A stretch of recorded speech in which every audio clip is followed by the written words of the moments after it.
Okay, wow, I forgot how short the opening level is because this one takes it way too far.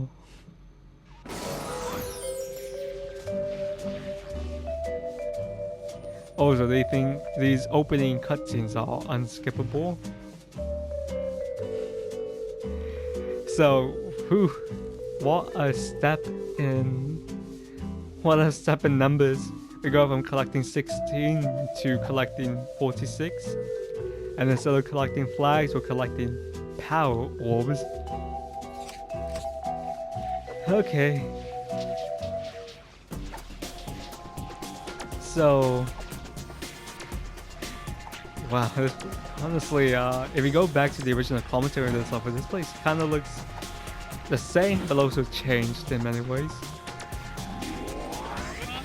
So, let's talk about the blue orbs. This was probably one of the worst design decisions ever, honestly. Because instead of like having the player being able to choose who they want to, they instead have to like switch out characters because they can't collect the blue orbs or the red orbs. Because blue orbs are for electric characters and the orange orbs or the red orbs are for fire characters. One interesting quirk though is that the bonus characters aren't recognized as characters. So if they touch the blue orbs, they actually can't collect them. Because, you know, this is not recognized as characters. So they have to use an electric attack to collect them. Because, you know, they're able to recognize electric attacks, the blue orbs. And same goes for the fire orbs. Or the orange and red orbs. So see. So if I just do that.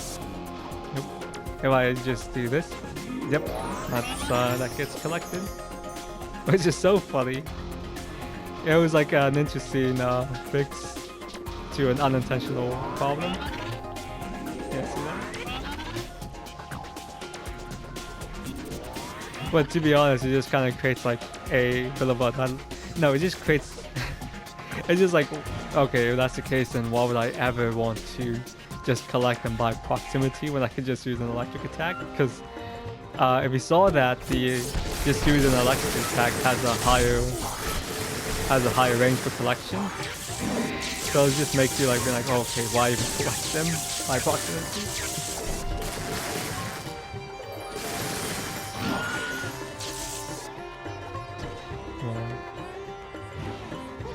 Also, let me point this out. The power orbs really don't feel like a good collectible. Wow, my voice cracked. Okay, the power orbs really don't feel like a good collectible to collect because you really don't really know why they're collecting them. It's just kind of like, okay, just collect them because power. And they also really do feel clunky because they actually have a hitbox. See, I collide with them. In Rebirth 2, the collectibles are time fragments that don't have a hitbox, making them really easy to just collect. And because, you know, it's because the collectibles are so crucial to the story, you really do get that feeling that you're making progress any single time you collect one. Here, I'm just kind of doing it because, you know, busy work. Well, there's also another interesting aspect. This one was really heavily based off of like Mario Odyssey and how the moons are collected. You know, some moons was more elaborate than others, while some were just as simple as just going to one location and getting it.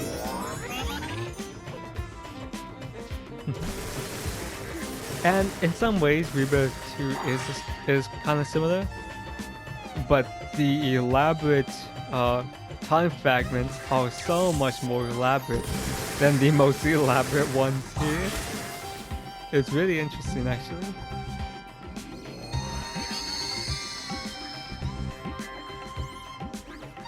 Okay.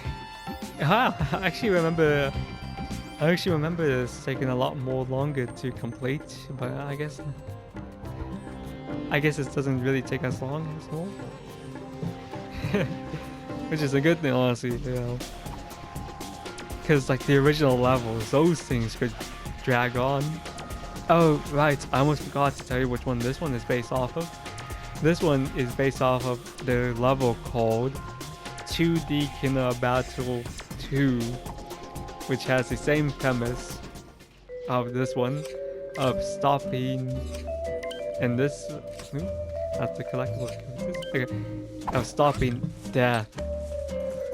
Whoa. Oh, I'm not really going to be playing as any of the bonus characters because I want to keep it a traditional type of deal. I want to keep it as close as how it used to be before, you know, all the new features were added. So yeah, unfortunately, don't expect to see any of them.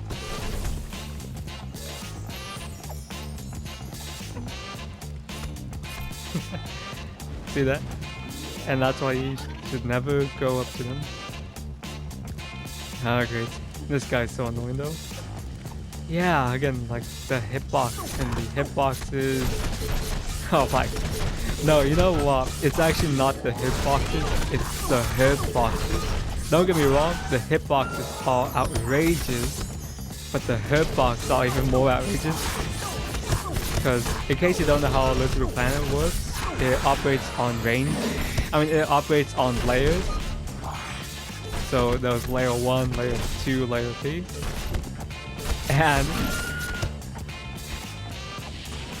And I accidentally made the mistake of having the hitboxes extend an extra layer than they're supposed to. And there was like always a feature that never got patched out. And I just realized something. These characters won't, these characters or the enemies we fight here aren't the same enemies that were in the original version of the game. That's interesting. Like there was so much, as a matter of fact the terrain isn't even the same. The terrain was so much flatter in the original version. Again, I'm telling you, it really is like a Rebirth 1.5 then in this update. Oh.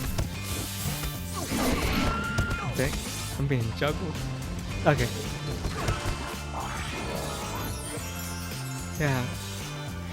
Because Rebirth, when they released in 2019, was just so... I'm gonna be honest, it was just... You could tell that kind of looked past some things to meet its deadline. It was the first time I ever made my deadline for a level, but it's also the one that had the most problems when it was open. I mean, when it was released. Actually, I had to release a first day patch to the game because the final level just did not work properly. So even when you collected all the collectibles, it did not progress you to the final level. And it was honestly such an embarrassing launch. Like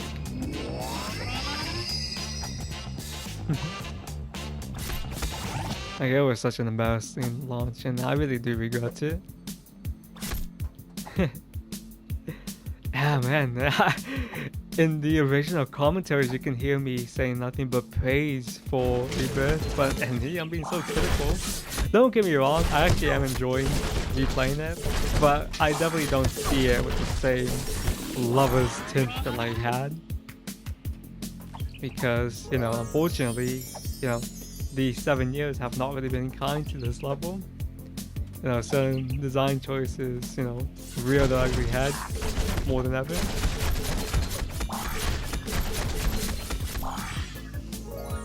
You know, and I keep bringing up Rebirth 2 because, you know, I'm really disappointed that people never got to play that because it was just such a vast improvement, you know.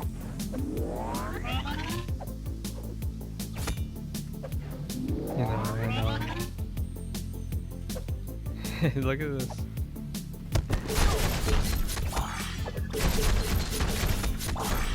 Like, it was such a vast improvement, not just in like story, but also gameplay and how everything is handled. With Rebirth barely actually having anything to say it's better. As a matter of fact, unlike in Rebirth 1, where if you try swimming in water, you die, Rebirth 2 actually incorporates swimming, and I'm gonna be honest, it's a really fun type of swimming. Like, you actually gain a lot of speed to the point where you can jump out of the water and have such a high jump. It actually makes swimming fun. But in Rebirth, if you touch water, you just instantly die, which is always such a funny thing. You know, the character can double jump using a sword, but he can't swim.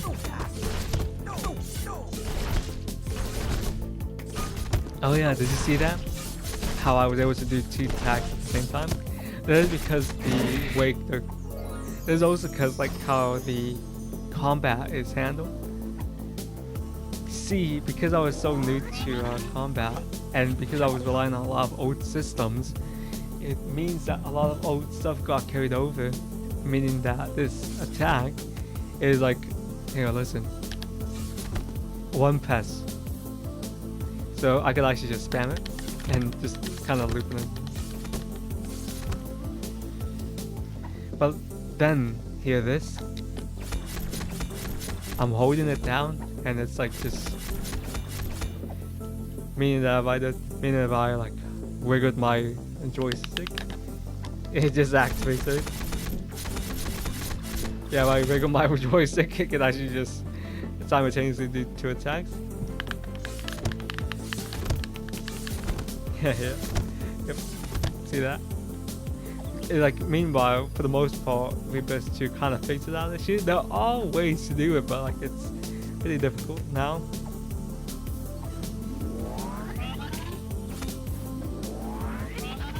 Wow, this level used to take forever. Honestly, I'm surprised. I'm how fast I'm doing. You might be wondering why I'm not really talking so much about the original levels. It's because the original level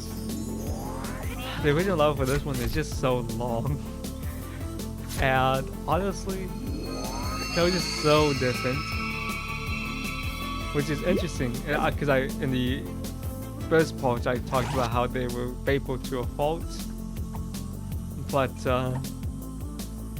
they're also so different too. Like, the only similarity is like the other places we go to. Like, we have this ether world, this lava world. The only thing we're missing is the winter and the grass, and what else? Really? Oh, winter, yeah. Winter, nature, fire, and man, what did I even call the 4th one? I think I called it ether or darkness, something like that.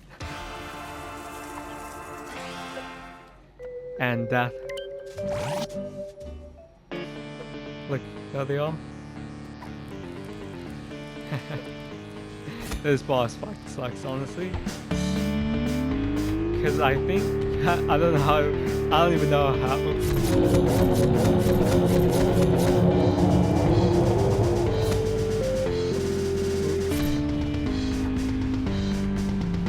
Okay, it's actually kind of enjoyable.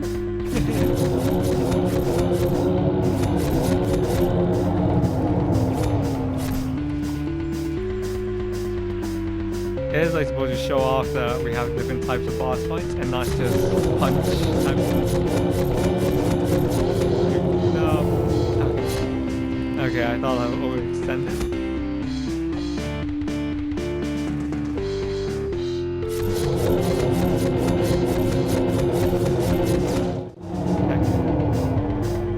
Be free, Hal. Complete your mission. Who the heck is Hal? Hal is the Hounded. Oh my god. I just remember that's his freaking name. Okay, what I say is... Okay. Hounded, I thought was such a cool name because he hounds in pain. It's so stupid, and the fact that my 16-year-old decided like, no. Because like my 16-year-old self knew it was a stupid name, but because I was trying my best to be so faithful, but I like kept it, and it's just like I shouldn't have because it's such a stupid name. Like, we already have a, you know, a good replacement name. It's How. You know, let's keep How. And then we get to see How. I don't know why I thought this little sticker or red sticker was so cool. I just did. But it was just generally wasn't. But you know what? Like, I actually do have a fondness towards this form of How. How in their will arise, I will bring them back, show them I am a greater leader than Grail. And that's them supposed to be placed into stasis. You freed us from death. If we had taken everyone's power away, we would have been forgotten. Now we have a choice. Also, this plotline has been completely erased because it's really dumb. They might thank you, but I see who you had released. I will tell you your future, but the time period is so messed up that I can't see it. Just know he must be stopped. Ooh.